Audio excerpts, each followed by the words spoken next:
সংসদে কিছু নিয়ম এবং কিছু যে একটা রুল থাকে, সেই রুলের ভিতরে সংসদ সদস্যরা তাদের বক্তৃতা এবং বিভিন্ন তর্ক বিতর্ক করে থাকে।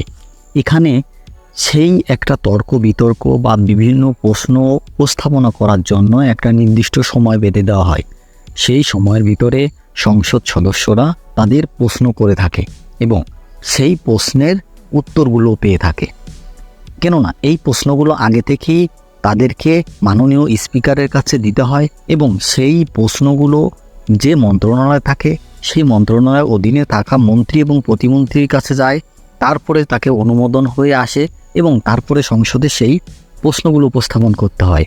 কিন্তু এখানে সমস্যাটা হচ্ছে, একটি প্রশ্ন করার কথা বলে যদি আপনি 2-3টা প্রশ্ন করে ফেলেন ওই সময়ের ভিতরে, তাহলে যে মন্ত্রণালয় নিয়ে এই প্রশ্নগুলো করা হবে সেখান থেকে এই উত্তরগুলো দিতে ওই মন্ত্রণালয়ের মন্ত্রী এবং প্রতিমন্ত্রীদের একটা সম্মুখীন হতে হবে, সমস্যার সম্মুখীন হতে হবে।